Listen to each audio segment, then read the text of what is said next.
নাহমাদুহু ওয়া নুসাল্লি আলা রাসূলিহিল কারীম আম্মা বা'দ।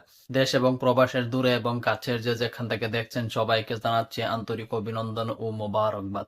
আজকে আলোচনা করব যে কোন ধরনের পশু দিয়ে কুরবানি করা যাবে আর কোন ধরনের পশু দিয়ে কুরবানি করা যাবে না। নবীজি এবং সাহাবারা কোন ধরনের পশু দিয়ে কুরবানি করেছেন বা কেমন পশু দিয়ে কুরবানি করেছেন।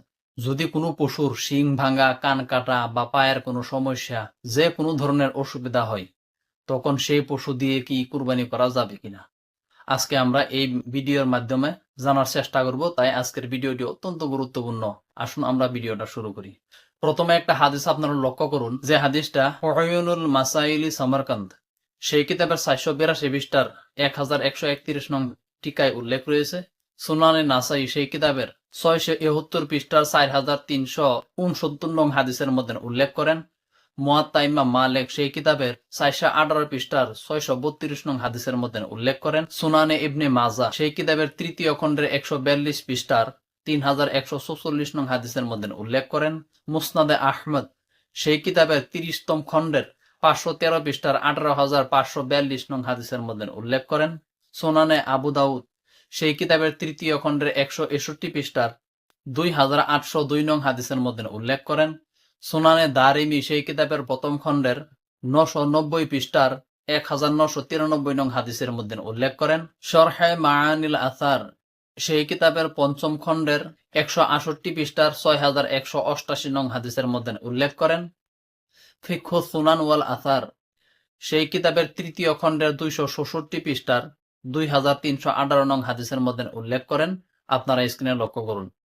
عن براء بن عازب رضي الله عنه قال قام فينا رسول الله صلى الله عليه وسلم فقال أربع لا تجوز في الأضحي العورأ بين عورها والمريدة بين مرضها والعرجاء بين ضلعها والكثير التي لا تنقى।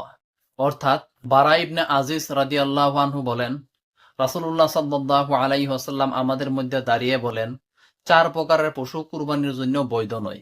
1 নম্বর, যে পশুর একটি চক্ষু অন্ধ এবং তার অন্ধত্ব স্পষ্ট। অসুস্থ পশু, যার অসুস্থতা স্পষ্ট, অর্থাৎ পশুটি যে বেমার সেটি স্পষ্টভাবে বোঝা যাইতেছে। তৃতীয় হলো খুরা পশু বা ল্যাংড়া পশু, যার পায়ের বক্রতা স্পষ্টভাবে, অর্থাৎ তার পায়ের মধ্যে যে সমস্যা আছে সেটা স্পষ্টভাবে বোঝা যাইতেছে। 4 নম্বর হলো ভগ্নপদ পশু, যার মগজ নেই, হাড্ডিহার হয়ে গিয়েছে বা শুকিয়ে গিয়েছে, দুর্বল পশু।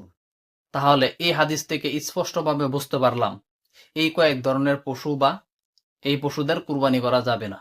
হুষ্টপুষ্ট শক্তিশালী ভালো পশু হতে হবে, কারণ আল্লাহ রসুল সাল্লাল্লাহু আলাইহি ওয়াসাল্লাম হুষ্টপুষ্ট ভালো পশু, শক্তিশালী পশু দিয়ে কুরবানি করেছেন এবং সাহাবীরাও কুরবানি করেছেন। আপনারা লক্ষ্য করুন, আল ইফসাহু আন মাআনিস সিহাহ সেই কিতাবের 5ম খণ্ডের 142 পৃষ্ঠার মধ্যে উল্লেখ করেন। আল কবসি ফি শারহি মুয়াত্তা মালিক সেই কিতাবের 640 পৃষ্ঠার মধ্যে উল্লেখ করেন। আলামুল হাদিস সেই কিতাবের 2085 পৃষ্ঠার 5549 নং হাদিসের মধ্যে উল্লেখ করেন। শরহে সহিহ বুখারী ইবনে বাত্তাল সেই কিতাবের 6 নম্বর খণ্ডের 17 পৃষ্ঠার মধ্যে উল্লেখ করেন। মুসনাদে আহমদ সেই কিতাবের 41তম খণ্ডের 497 পৃষ্ঠার 25046 নং হাদিসের মধ্যে উল্লেখ করেন। সহিহ বুখারীর 1413 পৃষ্ঠার 5554 নং হাদিসের মধ্যে উল্লেখ করেন। শরহে মাআনিল আসার সেই কিতাবের 5ম খণ্ডের 177 পৃষ্ঠার 6224 নং হাদিসের মধ্যে উল্লেখ করেন। জামিউস সহিহ লিস সুনান ওয়াল মাসানিদ এই কিতাবের 13 নম্বর খণ্ডের 5 পৃষ্ঠার মধ্যে উল্লেখ করেন। সুনানে ইবনে মাজা সেই কিতাবের 3য় খণ্ডের 134 পৃষ্ঠার 3122 নং হাদিসের মধ্যে উল্লেখ করেন। ফিকহু সুনান ওয়াল আসার সেই কিতাবের 3য় খণ্ডের 262 পৃষ্ঠার 2313 নং হাদিসের মধ্যে উল্লেখ করেন। আপনারা স্ক্রিনে লক্ষ্য করুন। عن عائشة أو عن أبي هريرة رضي الله عنهما أن رسول الله صلى الله عليه وسلم كان إذا أراد أن يضحي اشترى كبشين عظيمين سمينين أقرنين أملحين موجعين। অর্থাৎ আয়েশা ও আবু হুরায়রা রাদিয়াল্লাহু আনহু বলেন, রাসূলুল্লাহ সাল্লাল্লাহু আলাইহি ওয়াসাল্লাম যখন কুরবানি দেওয়ার জন্য সিদ্ধান্ত গ্রহণ করতেন, তখন তিনি দুটি মোটা, শক্তিশালী, বিশাল আকৃতির সাদার সাথে কালো রং মিশ্রিত কাটান দেওয়া পুরুষ মেষ ক্রয় করতেন। তাহলে এখান থেকে বোঝা গেল রাসূলুল্লাহ সাল্লাল্লাহু আলাইহি ওয়াসাল্লাম সুস্থ পশু দিয়ে কুরবানি করেছেন এবং সেই পশুটা শক্তিশালী এবং সবল ছিল। কিন্তু এখন আমাদের মাঝে কিছু এরকম মানুষও আছে, তারা পশু কেনার সময় ধ্যান করে নাই, কিন্তু সেই পশুটার কিছু না কিছু খুঁটিনাটি খুঁতা বা কমতি রয়েছে। এখন যারা পশু কিনেছে, এখন তারা সেই পশুটা কুরবানি দিতে পারবে কিনা বা সেই পশু দিয়ে কুরবানি করা যাবে কিনা। যদি কারো এরকম অবস্থা হয়ে থাকে, তখন তাদের জন্য সুবিধা রয়েছে। যদি কোনো পশুর কিছু কমতি থাকে আর তা বেশি পরিমাণ না হয়ে যদি সামান্য পরিমাণ হয়, তখন সেই পশু দিয়ে কুরবানি করা যাবে, কোনো অসুবিধা নেই, কারণ সেই ব্যাপারেও কোরআন হাদিসের মধ্যে প্রমাণ পাওয়া যায়। আমি আপনাদের সামনে প্রমাণ দিতেছি, আপনার স্ক্রিনে লক্ষ্য করুন। সুনানুল কাবির লিল বাইহাকি সেই কিতাবের ৯ নম্বর খণ্ডের ৪৬২ পৃষ্ঠার ১৯,১০৭ নং হাদিসের মধ্যে উল্লেখ করেন। মুহাইতুল বুরহানি সেই কিতাবের ৬ নম্বর খণ্ডের ৯২ পৃষ্ঠার মধ্যে উল্লেখ করেন। লিসানুল হাকিম সেই কিতাবের ১৫ নম্বর পৃষ্ঠার মধ্যে উল্লেখ করেন। রদ্দুল মুহতার সেই কিতাবের ৯ নম্বর খণ্ডের ৪৬৮ পৃষ্ঠার মধ্যে উল্লেখ করেন। লিল বাব ফি শারহি কিতাব সেই কিতাবের প্রথম খণ্ডের ২২২ পৃষ্ঠার মধ্যে উল্লেখ করেন। বাহরুর রাইক শারহে কানজুদ দাকাইক সেই কিতাবের প্রথম খণ্ডের ২০১ পৃষ্ঠার মধ্যে উল্লেখ করেন। জাওয়াহিরুল নাইয়ারা সেই কিতাবের দ্বিতীয় খণ্ডের ৪৭৪ পৃষ্ঠার মধ্যে উল্লেখ করেন। ইনায়াতু শারহে হেদায়া সেই কিতাবের ৬ নম্বর খণ্ডের ৯৩ পৃষ্ঠা এবং ৯৪ পৃষ্ঠার মধ্যে উল্লেখ করেন। ফাতওয়ায়ে হিন্দিয়া সেই কিতাবের পঞ্চম খণ্ডের ৩৬৮ পৃষ্ঠার মধ্যে উল্লেখ করেন। বাদায়ুস সানাই সহ আরো অনেকগুলা কিতাবের মধ্যে উল্লেখ রয়েছে।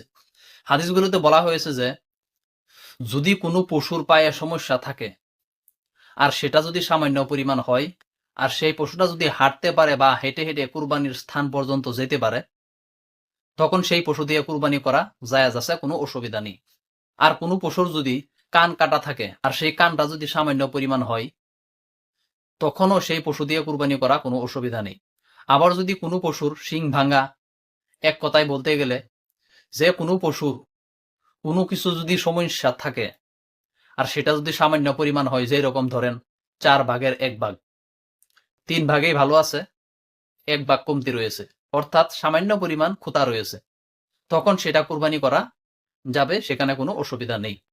কিন্তু তার চাইতে বেশি হলে সেটা দিয়ে কুরবানি করা যাবে না। আর এখানে আরেকটা কথা বলে রাখি, সেটা হলো যে এখন আমি আরবি এবারাতগুলা পড়ছি না। তার কারণ হলো, যেহেতু এখানে পায়ের, মাথার, শরীরের বিভিন্ন অঙ্গ প্রত্যঙ্গের বিষয়ে আলোচনা করা হইতেছে, আর সেই বিভিন্ন অঙ্গ প্রত্যঙ্গের প্রত্যেকটা হাদিস যদি বলি, তখন অনেক সময়ের দরকার, ভিডিওটা অনেক লম্বা হয়ে যাবে। এই জন্য সবগুলা হাদিসের মূল ভাবটা একসাথে বলে দিলাম। পরবর্তীতে ইনশাআল্লাহ এক এক করে বিস্তারিতভাবে দলিল ভিত্তিক আপনাদের সামনে হাদিসগুলো নিয়ে আসবো এবং বলার চেষ্টা করব। আর এমন যদি কারো মনে হয় যে হাদিস সহকারে বলা দরকার ছিল, তখন সেই ভাইকে আমি অনুরোধ করব, আপনি কিতাবগুলো থেকে একটু কষ্ট করে দেখে নেন, তাহলে আপনি অবশ্যই বুঝতে পারবেন বা পেয়ে যাবেন। আল্লাহ রাব্বুল আলামিন আমাদের সবাইকে ইসলামের পথে থাকার জন্য তৌফিক দান করুন, এবং কি কুরবানি যাতে সহি সালামত করতে পারি, সেই জন্য আল্লাহ রাব্বুল আলামিন আমাদেরকে তৌফিক দান করুন। আসসালামু আলাইকুম ওয়া রাহমাতুল্লাহি ওয়া বারাকাতুহু।